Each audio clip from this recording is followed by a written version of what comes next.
낮이면 밭에 나가 길쌈을 메고 밤이면 사랑방에 새끼 꺼면서 이러면서 새들이 노래하는 속에서 살아간다면 얼마나 좋을까요?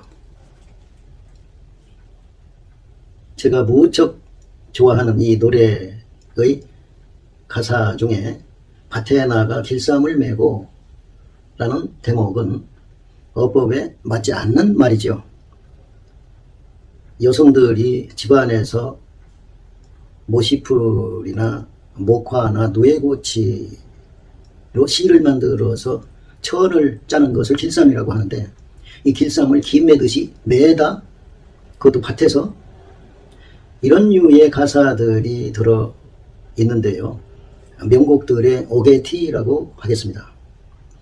저 어렸을 적 이맘때쯤이면은 어머니는 밭에서 갖고 온 총각무야, 열무야, 얼갈이 배추 같은 채소를 다듬어서 한 짐 머리에 이고 심리도 훨씬 더 떨어진 군산 시인의 시장에 나가 팔고 오셨죠. 그런데 크고 모양 좋은 것들을 팔고 볼품없는 것들은 저희 가족이 먹었죠. 우리나라도 한 50년 전까지만 해도 고급 어종이라던 삼치나 청어 같은 생선을 우리가 먹지 못하고 주로 일본에 수출했었다죠. 지금도 그런지 모르겠습니다만은 자동차도 수출용이 내수용보다 더 품질이 좋고 값도 쌌던 것으로 알고 있습니다. 오늘은 이 긴 서설과 관련이 있으면서 누에치는 아낙네의 마음도 읽을 수 있는 잠보라는 시를 음미해 보았으면 합니다.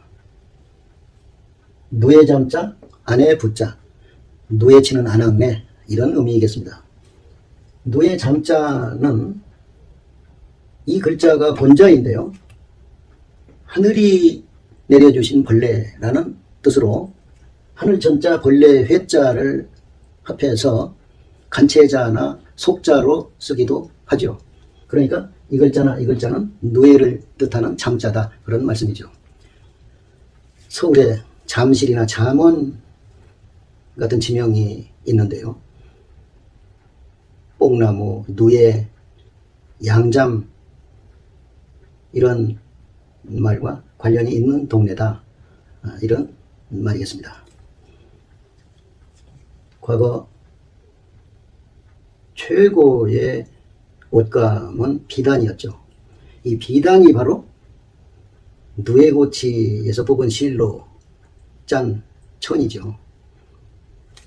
이 잠부라는 시는 천년 전 북송시대 장유,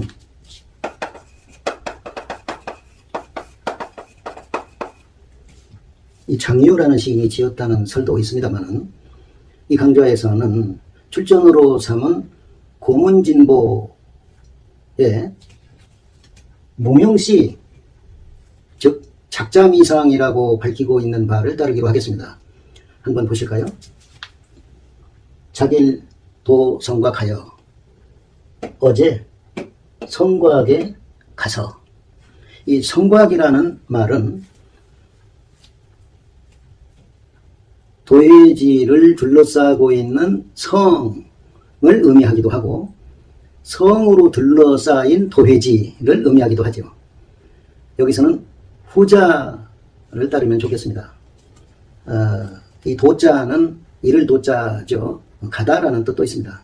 그러니까 성으로 둘러싸인 도회지에 들어가서, 가서, 이런 의미이겠는데, 우리나라로 말하자면은 잠실이나 잠원쯤 사는 누에치는 아낙네가 사대문 안에 모처럼 들어가서, 이런 말이겠습니다. 귀래 누만건이라, 돌아오는 길에 또는 돌아와서는 눈물로 수건을 가득 적셨네. 수건을 가득 적실 만큼 눈물을 흘렸네, 이런 말이죠. 편신기라자가, 이 편자는 온, 전면적인 모든 이런 의미도 있습니다. 그러니까 온몸에, 비단 기자 두를 나자, 비단을 두른 사람들이 불시양자민 이러라. 시는 뭐뭐이다, 불시는 뭐뭐이 아니다. 누에를 치는 사람들이 아니었다네. 자, 여기서 도성곽이라는 말 대신에 입성시로 되어 있는 책도 있습니다. 성 안에 있는 시가지에 들어가서 도성곽이나 입성시는 의미하는 바가 대동소이하죠. 그리고 기라자라는 말은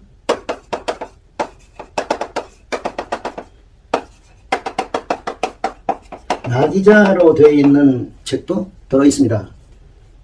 뒤에서부터 해석하면은 비단을 두른 사람들, 앞에서부터 해석하면은 비단을 두른 사람들. 해석은 아무렇게나 한들 의미는 같다고 하겠습니다. 글자 순서만 좀 다르죠. 이렇게 되어 있는 책들도 있지만 역시 이들도 고문진보에 써 있는 바를 따르기로 하겠습니다.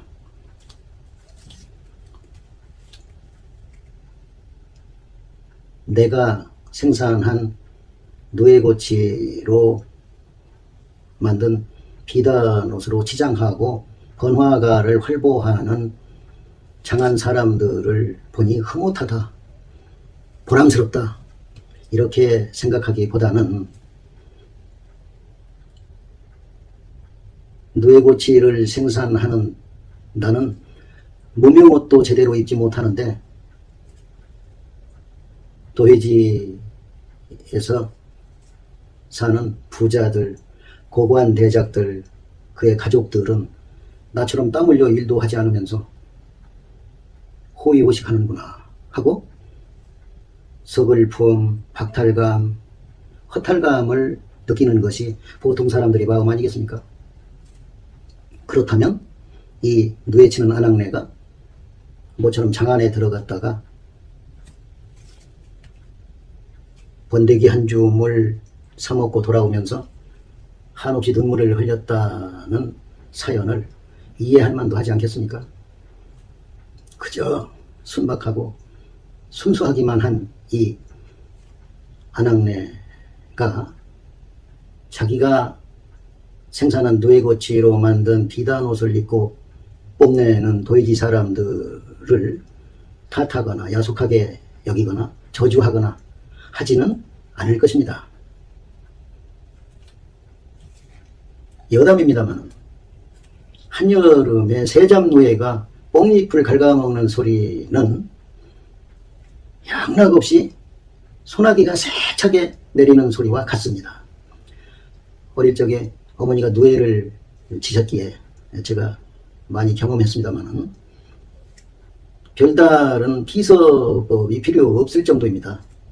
그리고 요즘도 전통시장이나 무슨 축제 같은 곳에 가면은 번데기를 사 먹을 수 있는데요.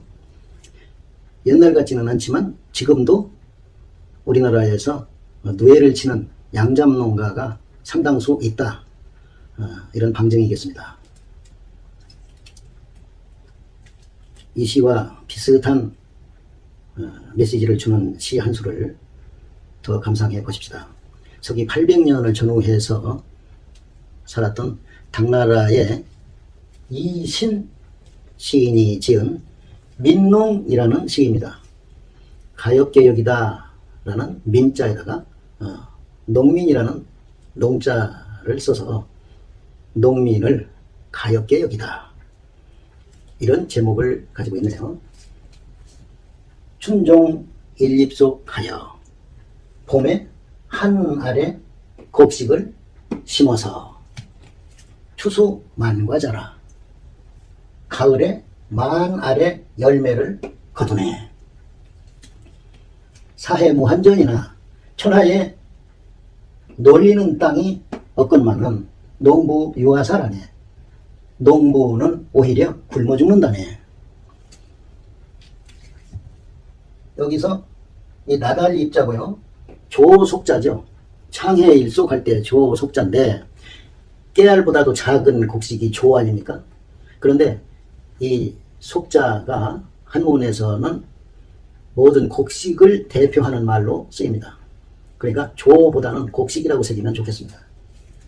그리고 이 아들 자자는 열매자로 새겼으면 좋겠고요. 그리고 사해는 한문에서 종종 나옵니다만 천하를 의미하죠. 그리고 요즘에는 경작하지 않고 놀리는 땅도 상당수 있습니다. 이렇게 묵히는 땅이 있다는 것은 옛날 사람들은 생각할 수가 없었죠.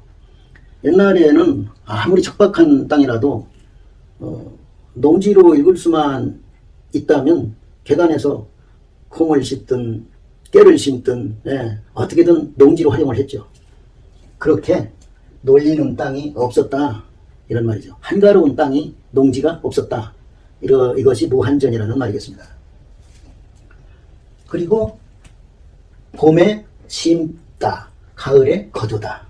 한 알의 곡식을 만 알의 열매로 거두다. 이렇게 완벽하게 대조를 이루고 있죠. 이런 것들을 한문에서는 대구라고 하죠.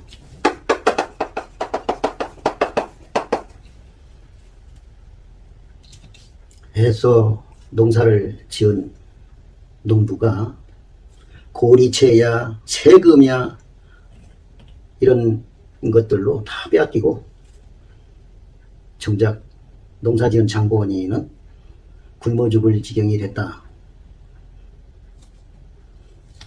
이 시는 가정맹어호라는 성어가 저절로 연상되는 시지요.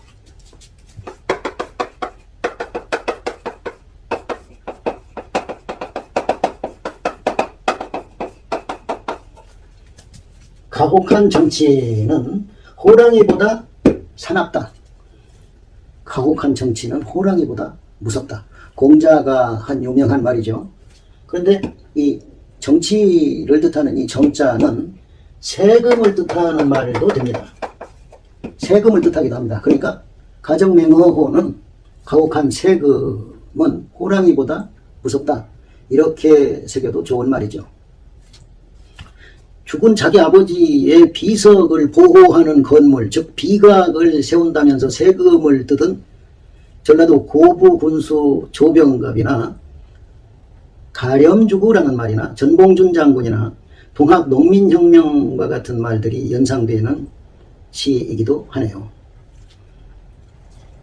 이 시들은 양잡농가나 농어민의 고생과 고단한 살림살이를 대변해주는 작품들이라고 하겠습니다. 도회지의 부자들이여 양잡농가나 농어민들의 입장을 역지사지의 마음으로 생각해 보십시오. 농자 천하지 대본이라. 농사라는 것은 천하의 커다란 근본이다. 말로는 농자 천하지 대본이라고 하면서 정작 농사 짓는 농부가 굶어 죽다니 세상에 이런 모순이 어디가 있겠는가 라는 호소가 들리는 듯 합니다. 도성 안에 들어갔다가 자기가 생산한 누에고치로 만든 비단을 입고 활보하는 장한 사람들을 보고 한없이 눈물을 흘렸다는 장부. 고급 어종을 우리가 먹지 못하고 수출한 대가로 부강한 오늘날의 대한민국이 있다는 생각을 하게 하는 장부를 감상해 보았습니다.